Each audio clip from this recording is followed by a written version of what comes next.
you. Not seeing any. Let's rise for the pledge, please. Pledge of allegiance to the flag of the United States of America and to the republic for which it stands, one nation under God, indivisible, with liberty and justice for all.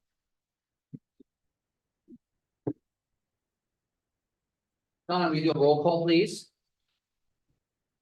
Or Danielle, will you do a roll call, please? Sorry, we'll go back there. Sure. Councilmember Blush. Here. Councilmember Stern. Here. Councilmember Gilmore. Here. Mayor. Here. Deputy Mayor Sherman is absent this evening. Councilmember Pat. Here. And Councilmember Gutierrez. Here. Thank you. Danielle, is there a motion to excuse Councilmember? I move to. I motion we excuse council member. Sherman for the meeting this evening. Second. All right, there's motion and second to excuse Councilmember Sherman. All in favor, say aye. Aye. Aye. Opposed, motion carries. Council have any late changes to the agenda? Right, city manager, you have any late changes? I don't have any changes. All right, moving on. Council have any board reports to share? Moving on. Has everyone reviewed the items on the consent agenda? Yes, Is there a motion? I move to, Mr. Mayor, I move to approve the consent agenda as published. All right, we have a motion and second to approve the consent agenda published. All in favor, say aye. Aye. Aye. Opposed, motion carries. Okay, at this time, members of the public are invited to make public comment on city related topic. Danielle, anyone signed up for general public comment? Yes, we do. The first person is Jenny Lynn Wilkinson.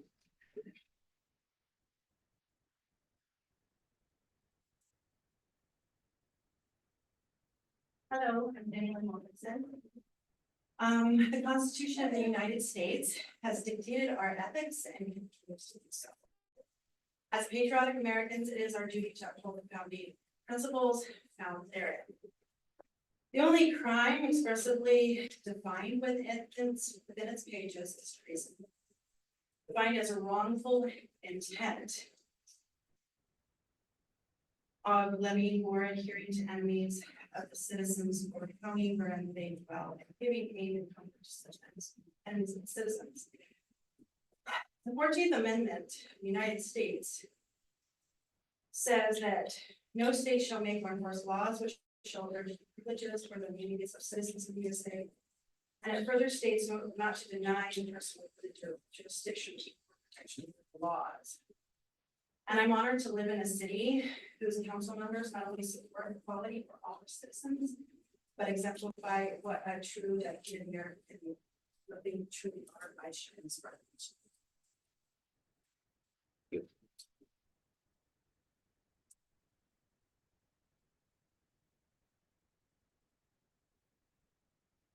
Next, we have Pastor Kelly Dolman. Hello, Council. I'm here to speak on behalf of the proclamation. My name is Kelly Dolman Oath. I am the pastor at Shelton United Methodist Church, just up the road. And while I recognize that not everyone here in the room would necessarily call themselves Christians, I will speak the truth about what I know. I went to school. I studied Greek and Hebrew, the Old Testament and the New Testament for 5 years. I've been reading, studying, teaching, and preaching the scriptures for over 30 years. As a United Methodist pastor, I've lost count of the number of times people who claim to be Christian while trying to use the Bible to dehumanize God's beloved lesbian, gay, bisexual, and transgender children. We don't have time for a comprehensive Bible study tonight, but I'm available if anybody's interested. But I can list the six verses, plus the story of Sodom and Gomorrah, that the same Christians will use to biblically assault my LGBTQ siblings. 6 verses and one poorly understood story that is about hospitality and following God's command to care for the poor and needy, as Ezekiel clearly states. Now this was the sin of your sister Sodom. She and her daughters were arrogant, overfed, and unconcerned. They did not help the poor and needy.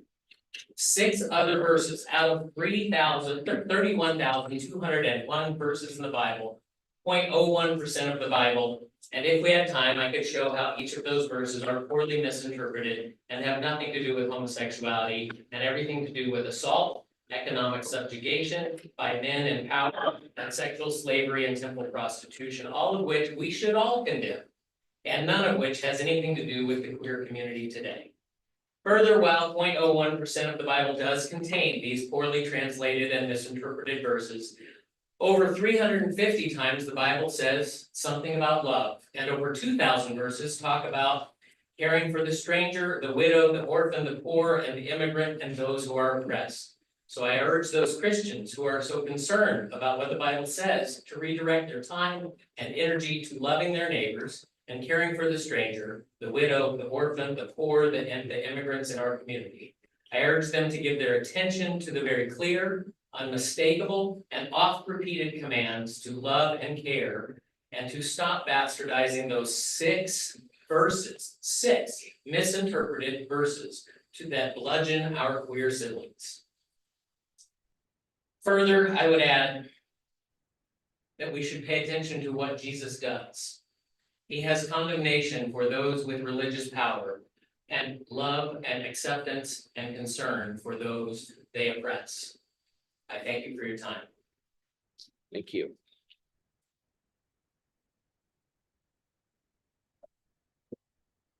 Next, we have Gabriel Mora.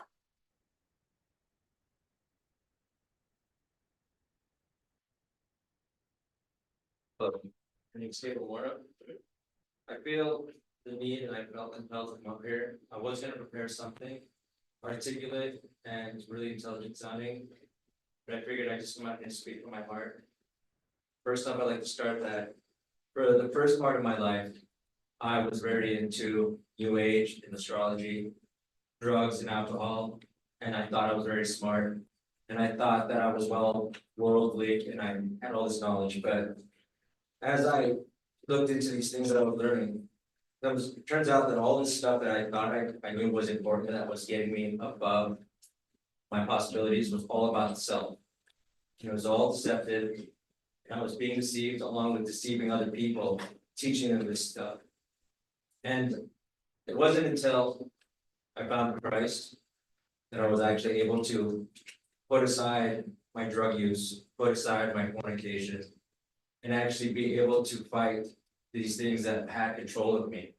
And I tried to get sober many times beforehand, but it was always me, myself, and I trying to do it, which is why I kept failing. And this time that I have Jesus on my side, I've actually been sober for about 2.5 years. And I have a family because of it. And I feel like I would be doing it injustice if I didn't share that because of Christ, I've made it this far. And I'm not here to talk about the LGBTQ community in a bad fashion, because I'm following the instruction of Jesus, which is to love the sinner and not the sin. And to be an example just like he was, and have conversations with all people, and also share that the pride thing to me seems kind of deceptive, because again, when you talk pride, you talk about your own identity, you talk about your own sexuality, you talk about self, these things that you want to accomplish for extended.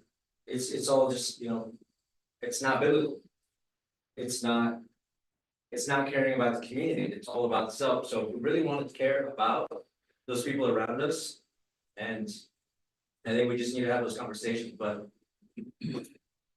and I'm very shaky because I just want to just let you guys know that I'm just coming here speaking from the heart, and I just want to share that if it wasn't for me putting aside my selfishness and my lustful ways and my addictions, and actually walking the walk and talking the talk and loving my neighbor, I wouldn't be here today. So I just owe it to Jesus, and I owe it to all you guys to just really food for thought about what is it that we're celebrating. Are we really progressing, or are we just compromising? Thank you. Thank you. Up next, we have Philip Wilson.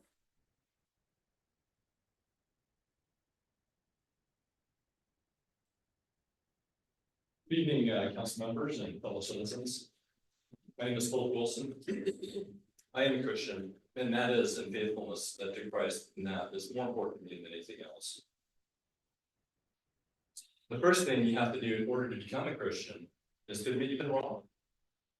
Without doing so, you are not able to become a Christian. Secondly, Christians recognize that they're not omniscient, and they never will be. And so we should operate with humility, for pride goes before a fall. Thirdly, this is such an important belief. As Christians, we believe that all men are created equal. And of course, this is actually where we get that idea from in our own Declaration of Independence. Clearly, we're not all equal in lots of ways, but before God, we all stand on equal ground. From the tiniest embryo to the most aged among us. This is the source of the phrase that all are created equal. Genesis 1 tells us that God created man, male and female, in his image. Part of this image is that he has given us a rational mind, to be able to reason, and to consider arguments that are made by others. Fourthly, as a Christian, I'm going to pursue what is true. I don't want to hold on to false beliefs. Fifthly, we all have emotional connections to the things that we believe, and it's often those emotions that keep us locked into the belief system rather than the veracity of the belief itself. I believe there's some very dangerous ideologies that are very destructive in our culture today, and they revolve around sexuality. To begin with, we should be careful to distinguish between ideas and people. We should be gentle with people and ruthless with ideas. The idea that my sexual feelings and preferences are my identity really start with Antonio Gramsci, an early communist. And while he sat in an Italian jail, he tried to figure out why it was that communism was not moving forward in Europe the way that Marx had said that it would. And when he realized it was the pre-political institutions that were keeping that from happening, namely the church and the family. And so, excuse me, he developed some ideas as to how to undermine that. And those were then taken up by what was called Frankfurt School in Germany in the 1930s. Many of those people being Jewish fled to America, and they brought those ideas here with them, which they spread in our college campuses, coming out especially in the 60s.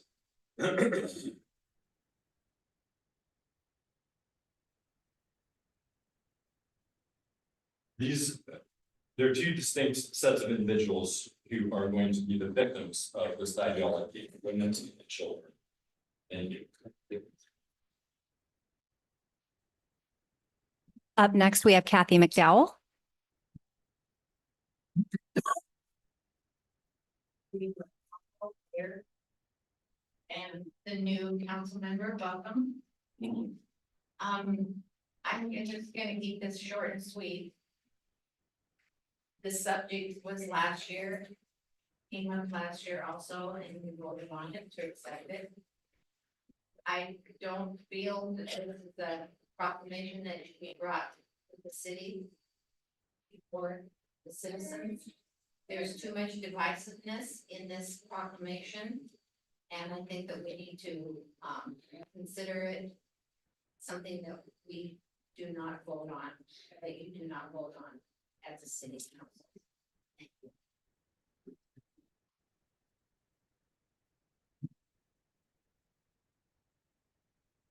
Up next, we have Dakota Dilk.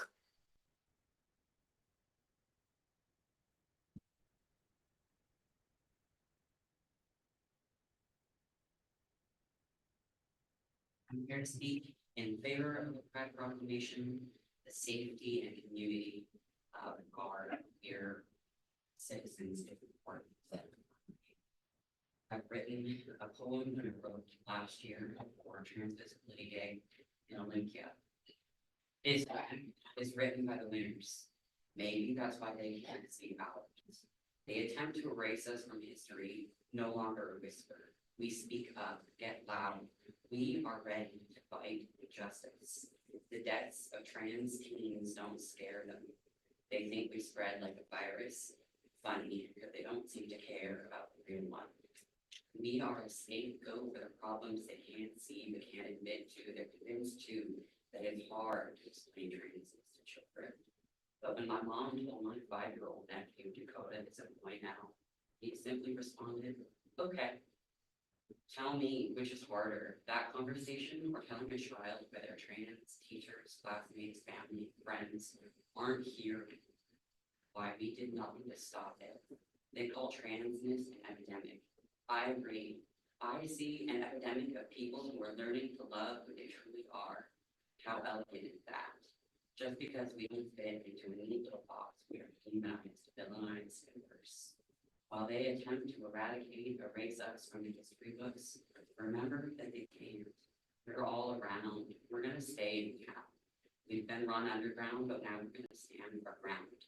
It's time to get up in the now and shout. It's time to write ourselves back into history because they can't erase us, but we don't have to stand down and watch as they try to make us. We are not free until we're all free. Thank you. Thank you.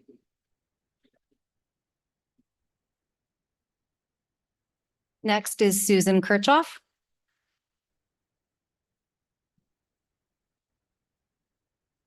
Good evening, council members, Mayor Let's community members. My name is Susan Kirchhoff. I'm the founder and executive director of the Youth Connection. We currently have 2 centers located in downtown Shelton and Belfair. We operate 6 off-site housing programs and are currently working to do 12 transitional housing units in our upstairs building of the 2nd Street.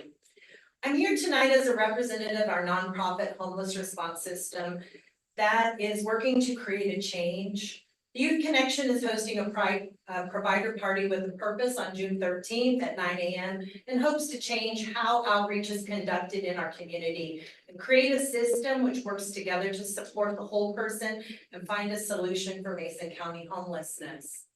Homelessness in Washington State in 2023 annual report, according to the Department of Commerce, shows a 9% increase.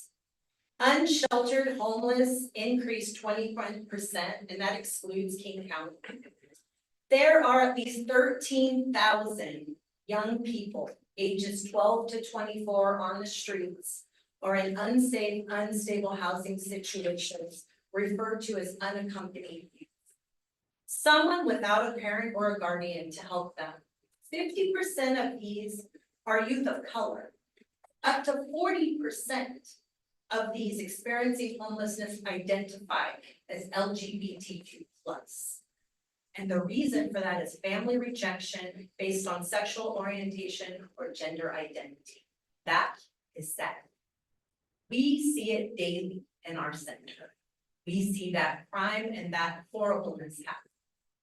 Thank you to the City Council for supporting these young people and people and adults who identify as LGBTQ+, and recognizing that the word pride is an integral cultural concept within this community, representing solidarity, collectivity, and identity, as well as resistance to discrimination and violence. And as a Christian myself, I will tell you, that's not what the Bible says. It says love everyone. The Youth Connection works hard to provide cultural activities each month, Black History Month in March, Women's History in April, Asian History in May, and this month we will celebrate Pride. We are an all-inclusive and welcoming organization which focuses on embodying everyone without prejudice and serves all young people equally with the goal of finding stabilized housing. Prevention is the key to chronic homelessness. Almost 50% of our adults currently state they experience homelessness as a young person. Our community, it has to start here with you as the City Council. We must change how we look at homelessness, and it's not going away. It's something we have to work on. Thank you. Thank you.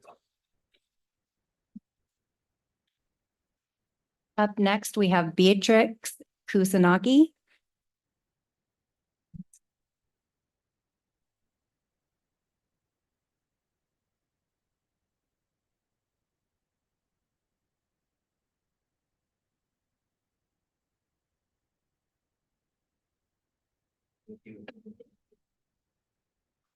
I lived here in Shelton for 3 years, now in September, and I prepared a speech for the proclamation. Humankind has not woven the web of life We are but one thread within it. Whatever we do to the web, we do to ourselves. All things are bound together, all things connect. Chief Seattle, spoken in 1854. My name is Beatrix Kuznagi, and I am proud of the person I am today. While I may have a long and arduous road ahead of me, the path I've traveled to get here has not been without strife or peril, preparing me for whatever obstacles that may come. I was born in the Utah blizzard of '88, raised by my single mother. Empathy, tolerance, equality, and a love for all living beings became my moral code and the compass for life's journey. The words and actions of Martin Luther King Jr. and Mahatma Gandhi were spoken of with great reverence always, and though I always sought nonviolent solutions, I was not always met with peaceful outcomes. It was then I learned of great Americans who would not be docile in the face of injustice, but instead stand firm in their resolve. Malcolm X, Geronimo, and Marsha P. Johnson. Inspired, I did what most Midwest kids wanting to make a difference do and join the Army. I served my 6 years as a combat engineer, deployed to both Iraq and Afghanistan, and was later medically discharged with a spinal injury and PTSD. Foolishly, I thought my fighting days were over. The fight for equality is never over, however. The lesson I would learn in 2016 as I watched so many friends and family experience injustice and discrimination. Families torn apart by litigation and deportation, and neighbors sit against each other on the premises of making America great again. Malcolm X once said, "You're not to be so blind with patriotism that you can't face reality. Wrong is wrong, no matter who does it or says it." His words ring within me now more than ever at the eve of this upcoming election, and so I leave you with this. Celebrate each other's differences instead of being intolerant of them. Love, don't hate thy neighbor.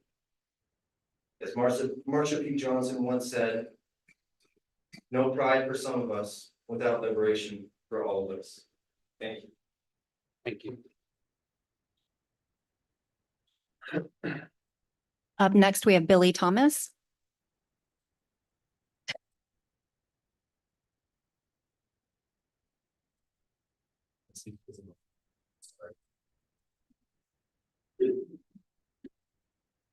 Good evening, council members, Mayor Onisco.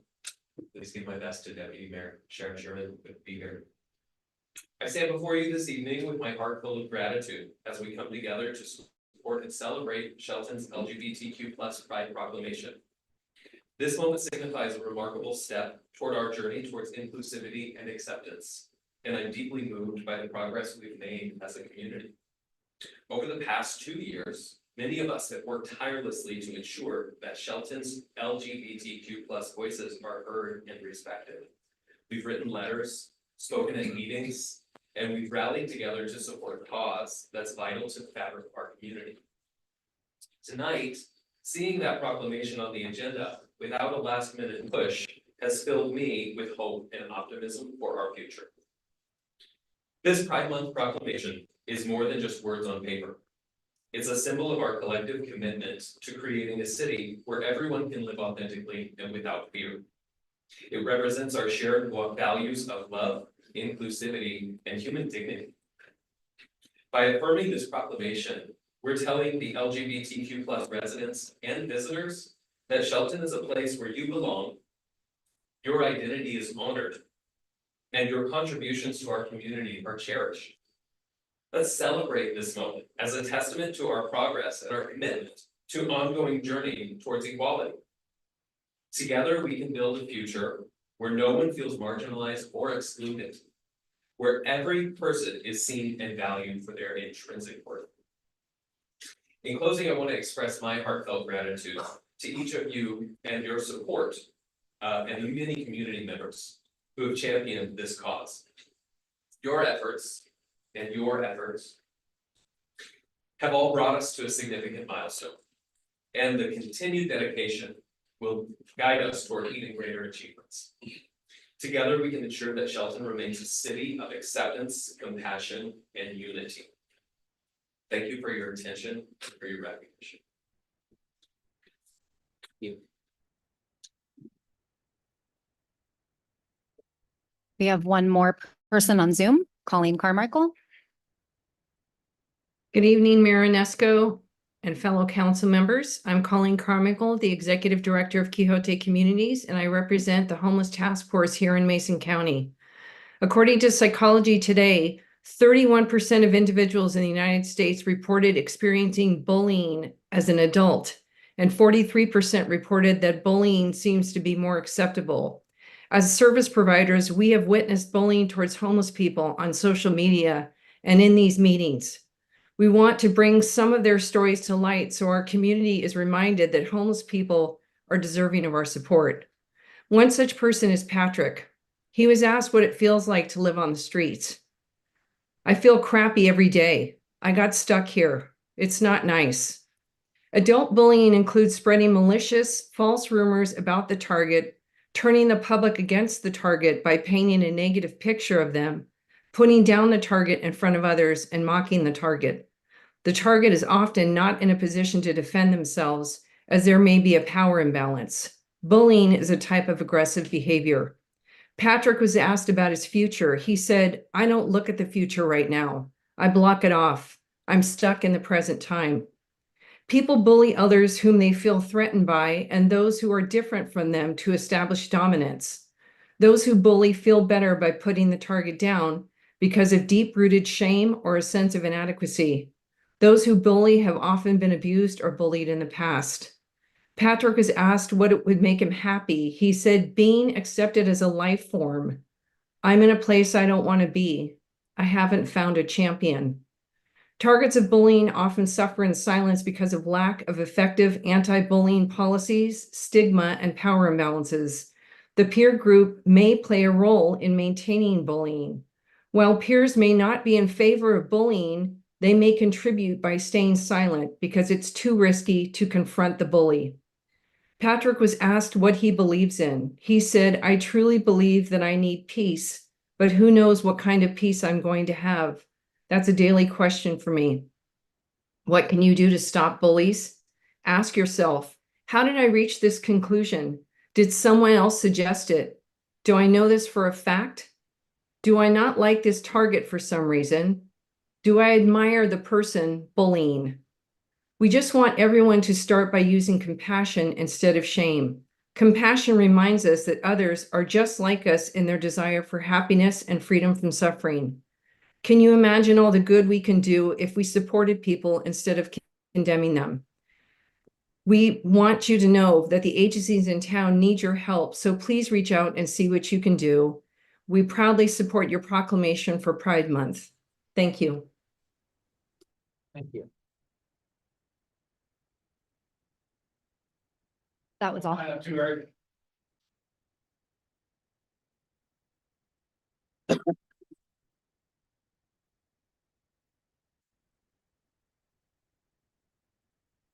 Team Two, a lifelong Mason County member, thank you for being here. I'm not gonna talk about the pride stuff, I'm gonna talk about the homeless stuff.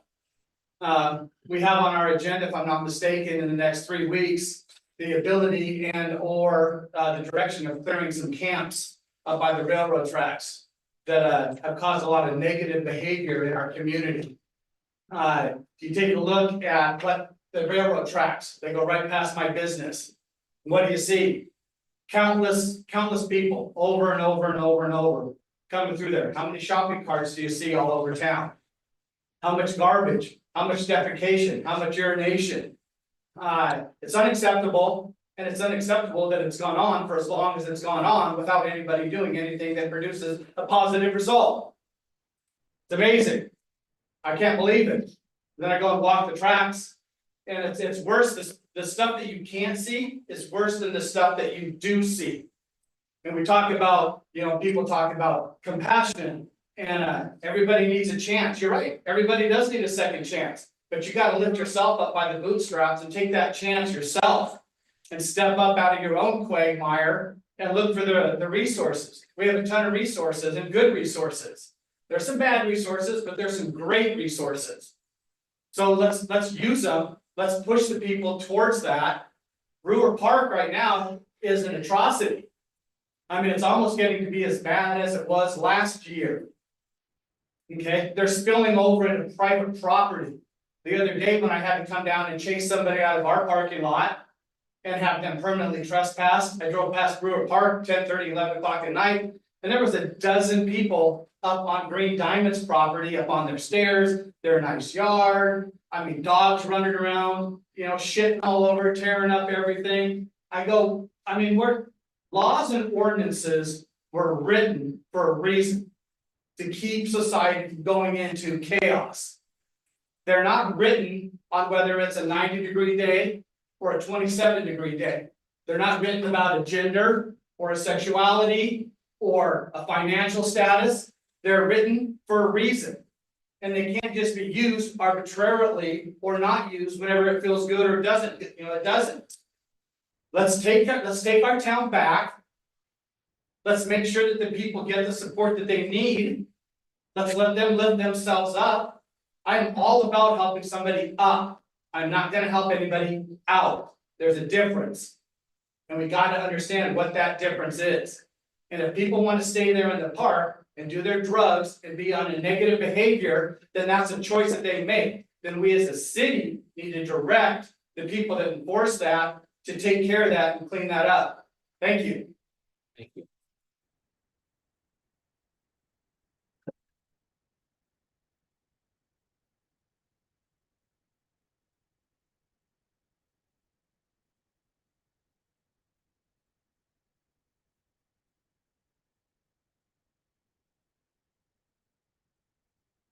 Thank City Council, Mayor Nesco. Some people are talking tonight about pride. I'd like to just read something I've got here from the King James Bible. First one is Proverbs. Pride goeth before destruction, and a haughty spirit before a fall. That's the quote. Not pride comes before a fall. Pride goeth before destruction, and a haughty spirit before a fall. Next one I'd like to read is from Romans 3:4. Let God be true, but every man a liar. I'd like you to think about these things.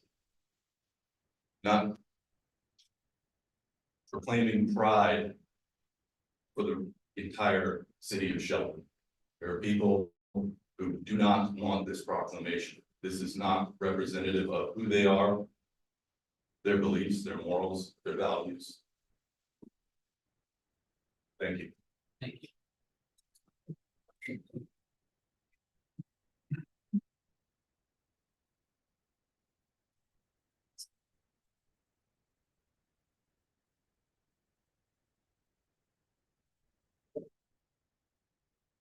Hello, I'm Walter Scottville. I lived in town for about a little over a year and a half, mostly in Thurston County. Before then, I'm a mental health therapist. And I wanted to discuss a little bit about what the choice of the word pride is. I wanted to, my son came up before. And I feel like we got a little off the rails the last couple of speakers. So I wanted to address why it's called pride. When in the past, and especially in our country, people with alternative identities had to keep themselves secret. Otherwise, they were in mortal danger. They were harassed, bullied, and even killed. And now that we can be a little bit more outspoken, we can talk about it, we can profess it in some places. We want to encourage that as pride. So it's not about haughty derision. It's not about false pride. It's about being able to speak out and know your own truth. And in this community, I think there probably are quite a few people that disagree. But I also think that if there's not a proclamation about safety in this community, then we're not speaking towards a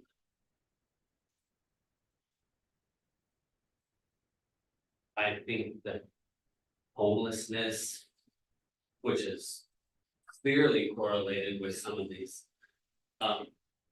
differences in people who is a problem. Sure. I think that being safe to be able to profoundly believe in your religion is a right. I don't think there's a lot of difference in your right to be able to be an authentic person. I talk a lot of people about being their authentic self in the practice. That's a mental health practice counselor. And I think that is essential for mental health, a positive mental health. And I think we're taking good steps to ensure that for the entire community. Thank you.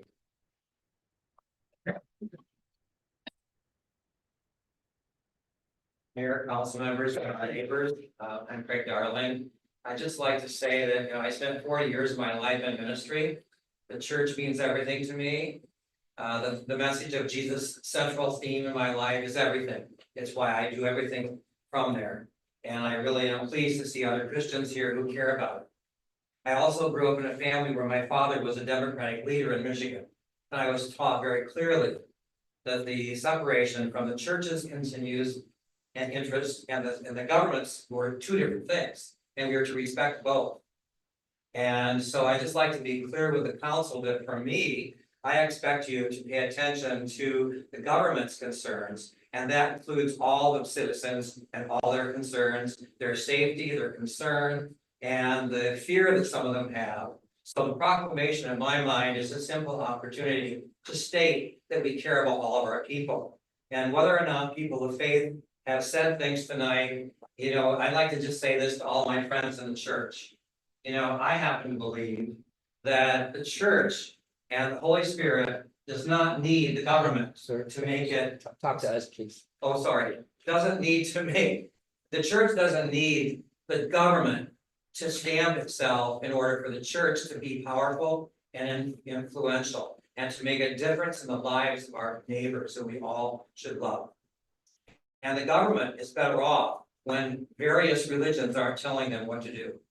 And so I would just like to encourage the council to remember that you're the government and we expect you to take care of our concern, all of us. And the church folks that are here, God bless you and keep out there doing it. And we don't need the government to help us make powerful experiences in our faith. Thank you.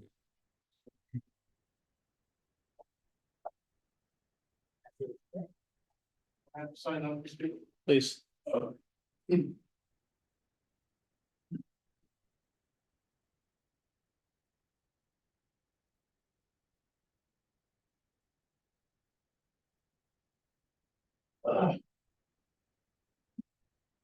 Council, I'll make it brief, but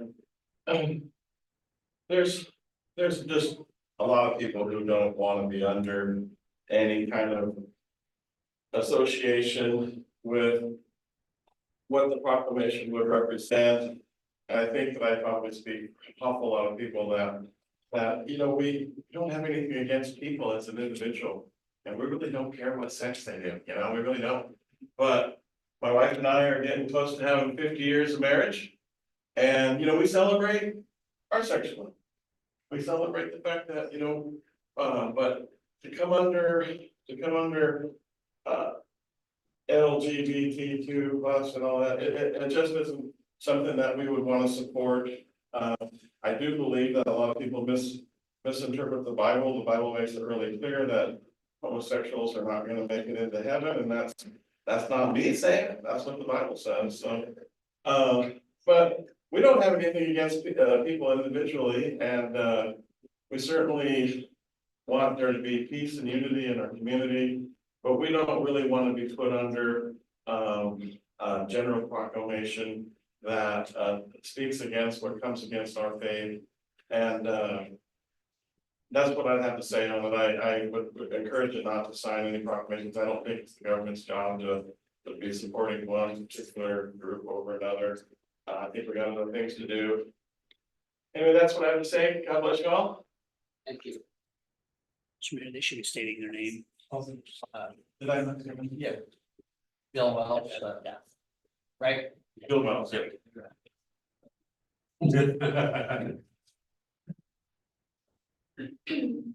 Hi, my name is Alex Banks, and I'm a resident.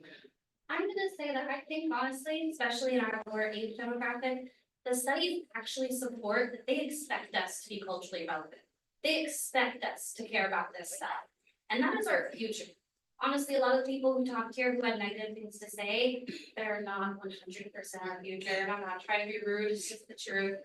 But our young people of today are. And our young people of today are looking at us and they're watching and they're waiting and they want to know what we have to say. And if we have to say that we don't care about them being gay, that's fine, but can we still do it in support? Can we still support the proclamation? Because when we're saying pride, like the mental health counselor had said himself, we're saying it because we should be able to be proud of our identity. Identity is a form of self. It's very important to who we are. And if being LGBTQ is part of who you are, we need to accept that. There is a large portion of our population, whether in Shelton or just in Washington state itself, who are LGBTQ. And there are more who are going to grow up who are LGBTQ. It's just like with left-handedness. When you told people they couldn't do it, they didn't. Now you're going to say that they can, so they will. But they were always there. It doesn't suddenly become a new fad. It's just as popular as it ever was. And you can look back in the history books and see that. But when we're talking about our young people and wanting to show them the way forward, the future, we need to show them that we support them, that they're allowed to be here. When we're allowed to be proud, all that means is I'm allowed to say, hey, I am gay, and I'm proud of that fact. And if I say that right here today, no one's gonna come to my house or hang me in a tree, right? That is all that pride is. It's saying that I'm allowed to say who I am, that I'm allowed to be out, that I'm allowed to say that I'm proud of who I am. I'm proud of being a Christian woman. I'll say that. I'm also proud of being a pansexual woman, and I'm proud of being married. All of those things are true, and those are things that I'm proud of. That does not make me prideful.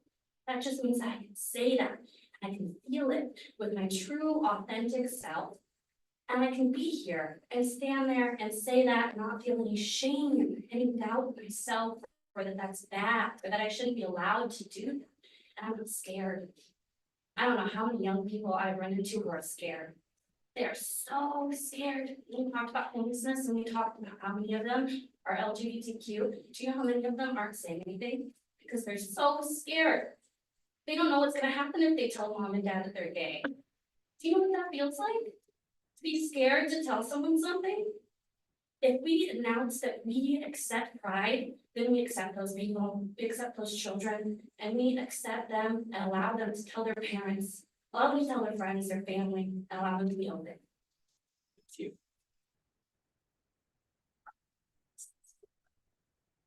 Thank you. I just want to thank everybody for their comments. It's a very brave thing to stand out there and talk to us, and I appreciate all your comments. Does council have any comments before the proclamation? Right. Next on the agenda is a proclamation which Councilor Gutierrez will read. I read this with all love in my heart and all humbleness and all tolerances for everyone who is here. Whereas the Shelton City Council recognizes and proclaims the month of June 2024 as lesbian, gay, bisexual, transgender, queer plus Pride Month, and whereas Washington State has a long-standing tradition of upholding the dignity of the individual, supporting legal equality and fair treatment for all people, regardless of sexual orientation or gender identity, and ensuring that acts of discrimination will not be tolerated. And whereas members of the LGBTQ plus communities contribute to our society's success in immeasurable ways. And whereas the City of Shelton City Council observes June as a time to celebrate our dynamic LGBTQ plus community and foster a dialogue to promote healthy, safe, and prosperous school climates and communities for all. And whereas the LGBTQ+ community continues to be a target of violence, harassment, and discrimination by many, and yet continues to thrive with support of LGBTQ+ affirmative spaces, agencies, and allies. And whereas, because of the acts of courage of the millions who came out and spoke out to demand justice, and of those who quietly toiled and pushed for progress, our country has made great strides in recognizing what these brave individuals longing to be true in their hearts, that no person should be judged by anything but the content of their character.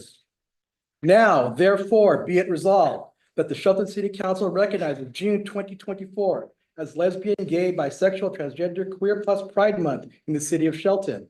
All people are encouraged to join in celebrating diversity and promoting inclusion and equal protection under the law, and to join together to eliminate discriminatory policies toward any culture, race, or group. Signed on this 4th day of June, 2024 in Shelton, Washington, by your Honorable Mayor, Eric Onisco. Thank you, Councilmember. Moving on, our only business item is a resolution for a great grant acceptance. Capital Project Manager Aaron Nix has details for it. Thank you, Mayor, Council. Aaron Nix, Capital Projects Manager for the city.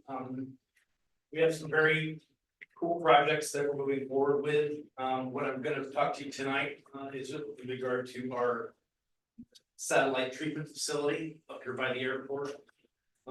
Some of you may recall that we received a grant for about $2 million in order to install a storage tank at that facility, with the intent that ultimately in our comprehensive wastewater treatment plan, we want to try to reduce the amount of water that's going down into the bay and utilize the satellite plant to actually make water, sell it, but also infiltrate it back into the ground. So you will see a project here in the next month or two where we're going to actually move forward with the construction of that project. We'll be out to bid.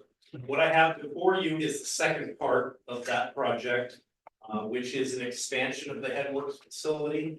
The intent is that we want to ultimately be able to produce more water and rely less on the wastewater treatment. So what you have before you is a grant agreement to accept these monies so that we can design and construct the headworks upgrades in the amount of $3.2 million. If you have any questions, happy to answer those. Donna, anyone set for public comment?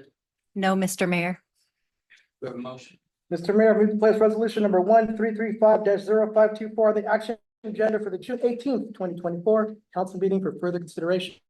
Second. All right, comments or questions? All right, we have motion and second to place resolution number 1335-0524 on the action agenda for June 18th. Council meeting for consideration. All in favor, say aye. Aye. Opposed? Motion carries. All right, we're on to our action agenda. We now have a public worker today, Eric, solution related to 6-year TIP. Good evening, Mayor, Council, Jay Harris, your Public Works Director. At the May 21st briefing, I presented the 6-year transportation improvement plan to you. And for RCW is to ensure that each city and town perpetually have available advanced plans looking into the future, not less than 6 years. That's a guide to carry out a real coordinated transportation program. So before you tonight, you have a resolution and a project list, which is the 6-year TIP. A couple modifications were made to the transportation improvement plan project list. I went over some of them at the last meeting, and they're highlighted in your new packet. So the first one was Wallace Nealon and Shelton Springs Road intersection, that we added another $100,000 to that project. The state recently was awarded $1 million. The city was awarded $1 million from the state, and we're for the whole Wallace Nealon corridor. It was active transportation funds from WSDOT. And so we took the $1 million and put $100,000 for pedestrian improvements at the Wallace Nealon Shelton Springs intersection. And then we went down to the next project that's highlighted, Olympic Highway North, and took $800,000 and applied it to the intersection of Olympic Highway and Wallace Nealand up there. And so the active transportation is sidewalks and biking. That intersection has quite a few issues there that we're gonna try to resolve. And then the last $100,000 is all the way down at the bottom. That Oakland Bay Junior High, we have some pedestrian improvements we'd like to do there. Look at the overhead light, look at the potential of a median. And we think probably $100,000 should resolve that. Going back, so you got the first project, we had $100,000 to Olympic Highway North. We actually added 1.3 million to it, so that was $800,000 for the intersection.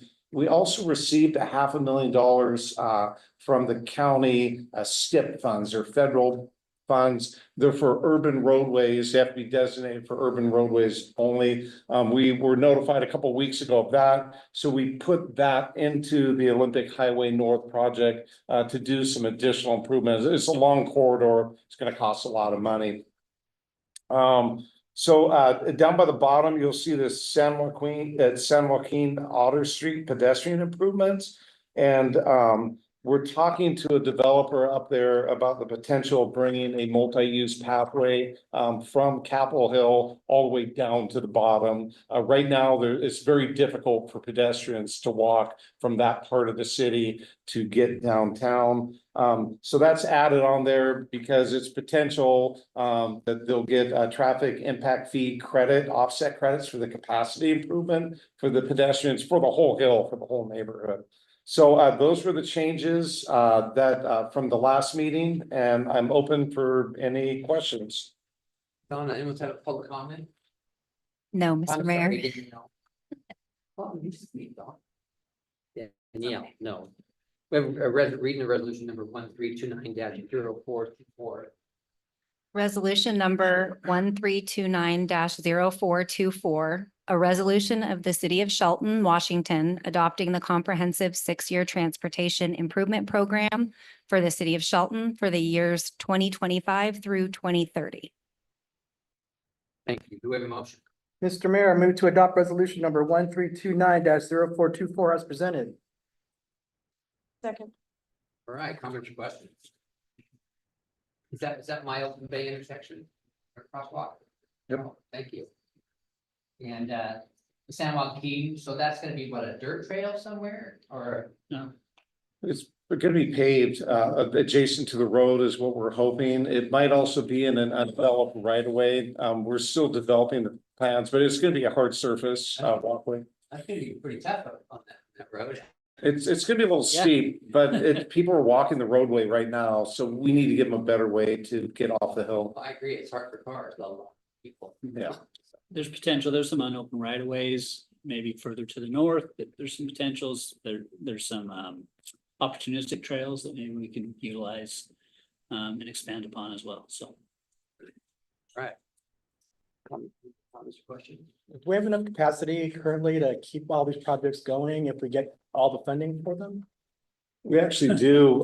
That's a great statement. So in 2 resolutions from now, I'm going to talk to you about that exact subject. Keep them coming. Keep the infrastructure coming. Thank you. All right. We have a motion and second to adopt resolution number 1329-0424 presented. All in favor, say aye. Aye. Opposed? Motion carries. Your tax dollars at work and grants from our 35th, correct? And all right. Another item from Jay. SJ Alliance Transportation Conference update. Yeah, so the last meeting, I explained to you that we have SCJ Alliance working on the transportation comprehensive plan for the entire city. So that is things like utilities, transportation elements, economic developments, park and recs, housing types, needs, capital facilities, that sort of thing. The transportation component of their work, they're working with Mason County and us both. needed some additional funds. We need to go out and do some actual traffic counts of the intersections, get the system modeled the way it is today, and then apply growth patterns onto that over a 20-year period. So having a really updated transportation comprehensive plan will allow us to better plan for signals and other type of capacity type of improvements, left turn lanes, that sort of thing. We're also going to have them work on the non-motorized component, which would be really big, that we got a lot of things going on, like the Capitol Hill Trail down to the bottom, like the Simpson Railroad Trail, those sorts of things. So non-motorized, part of that plan is going to be connecting the city to just make it a lot more walkable. So the resolution you have before you this evening is to adopt the contract award with SCJ Alliance to assist us with the comprehensive transportation plan. Thank you, Jay. Danielle, anyone had a quick comment? No, Mr. Mayor. All right, ever read the resolution number 1332-0524? Resolution number 1332-0524. A resolution of the Council of the City of Shelton, Washington, authorizing the city manager to approve a public works on-call consultant roster work order for completion of an update to the Transportation Comprehensive Plan. Oh, sorry, you got a motion? Mr. Mayor, I move to adopt resolution number 1332-0524 as written. Sorry. Comments or questions? All right, we have a motion and a second to adopt resolution number 1332-0524 as presented. All in favor, say aye. Aye. Opposed? Motion carries. Another item, J. Good evening, council. Civil Air Engineers Senior Engineer Contract Award. Our engineering department, we've had issues recruiting a city engineer. And we've been attempting for the last year. Professional engineers are a little hard to come by right now. Building officials, same sort of thing. What we determined some months ago is we put out an RFP for just senior engineering services. Went through a couple applications and determined that Civil Air was the most qualified engineering firm to assist us. And they're going to come into the office a couple days a week and help with our capital improvement projects program. Aaron here, and the list of projects seem to be growing, so we do need some more help there. They're also going to help us with private development review, also with the number of single family home subdivisions is increasing, and just getting those plans approved and permitting is real important. So the answer is, yeah, we have a larger workload, and this is one way that we're getting some people in to assist our engineering division. Thank you, Jay. Danielle, anyone sign up for public comment? No, Mr. Mayor. All right, we're reading a resolution number 1333-0524. Resolution number 1333-0524. A resolution of the Council of the City of Shelton, Washington, authorizing the city manager to approve a public works contract with Civil Air PLLC for senior engineer consulting services. Thank you. We have a motion. Mr. Mayor, I move to adopt resolution number 1333-0524 as written. All right, comments or questions? That's a necessity.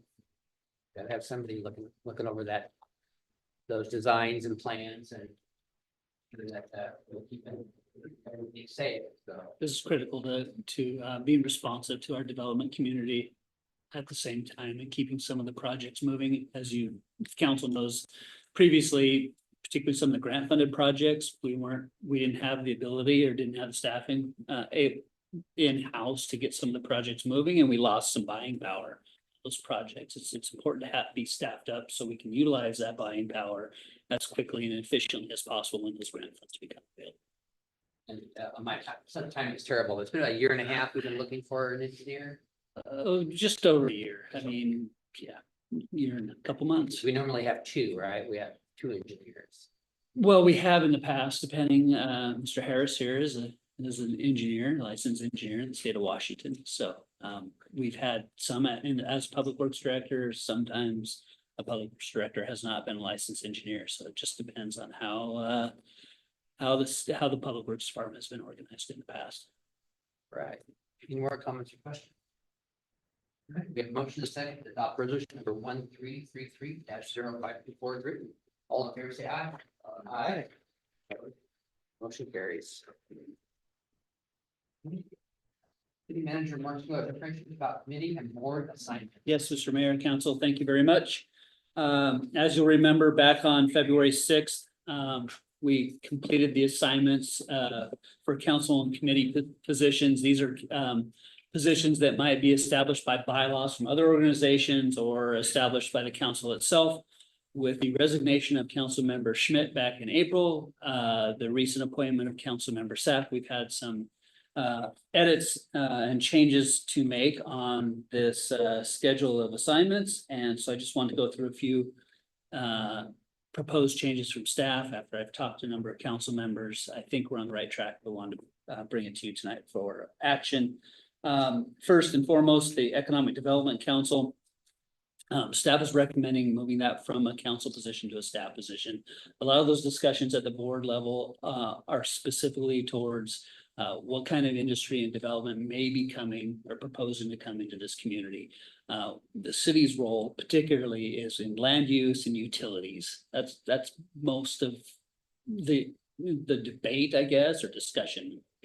That's best handled by staff at this point. I think, as you all know, you're not necessarily involved day to day in those in the land use decisions and utility decisions. So what we do is propose that staff represent the city on this council. It's done by other organizations, namely the PUD number 3.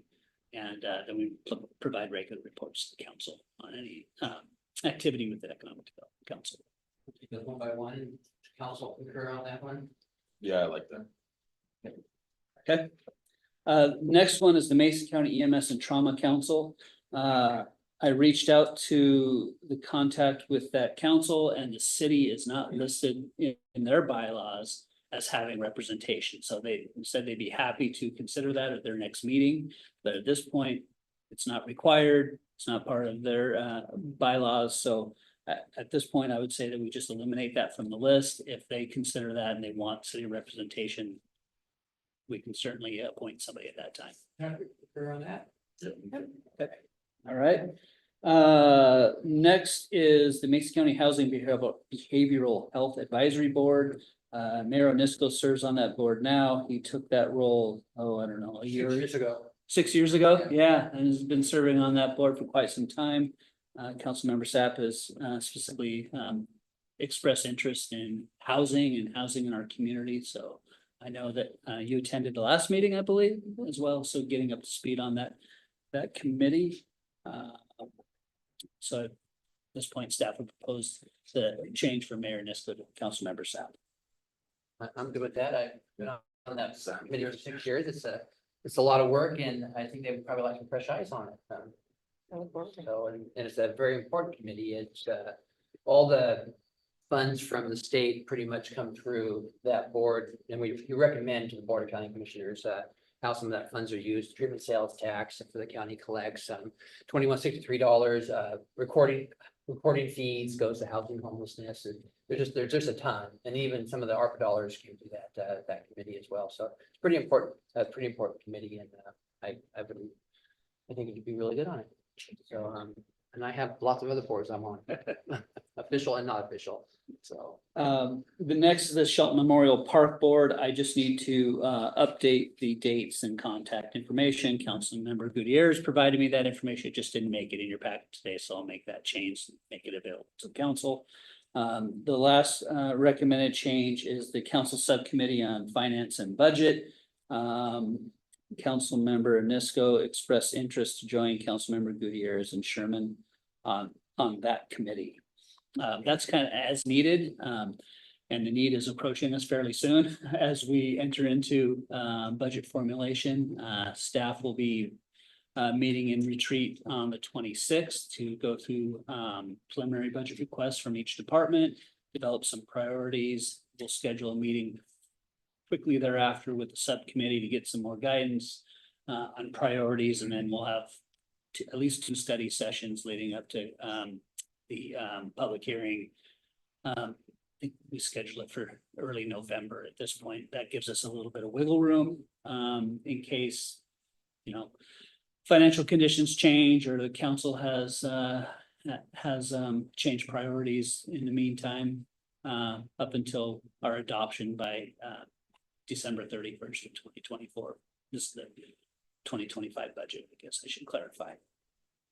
My pitch would be, I was on that committee in the past and I gave it up for somebody else to be able to try it out, and I'd like to continue on it if the council.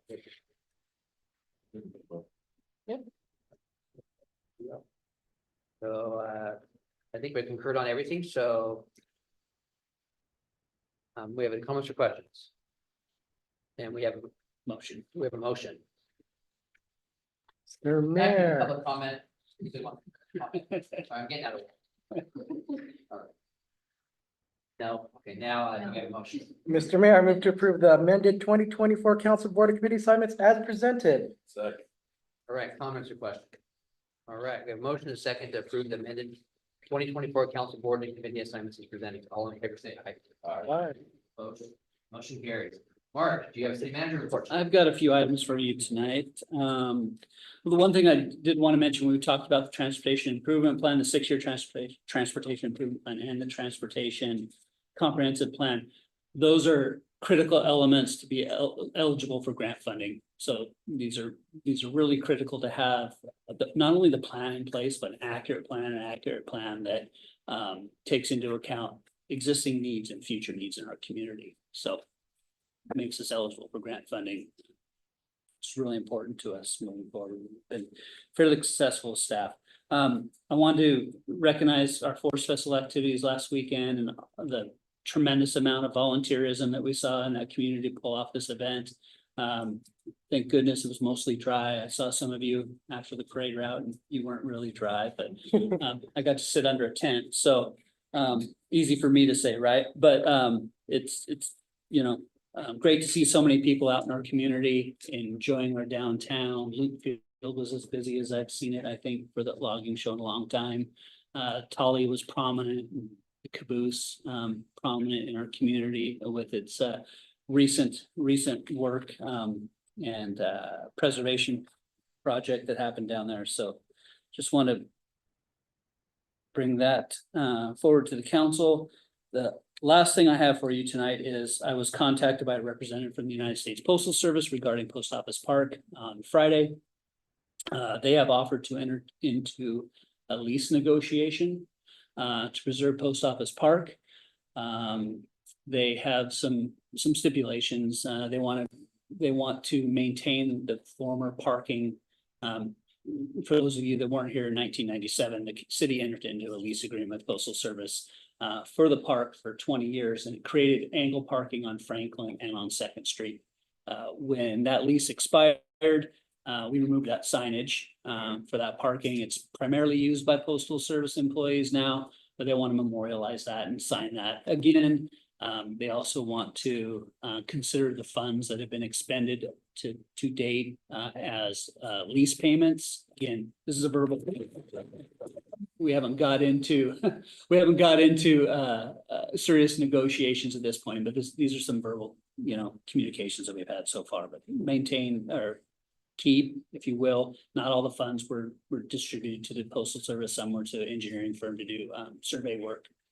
And then they talked about a short termination clause. I'll have to see what they propose with that. I certainly wouldn't want something that might be so short that it made a tree lighting ceremony or some other activity like that come into jeopardy, be canceled. So We've got past the July date.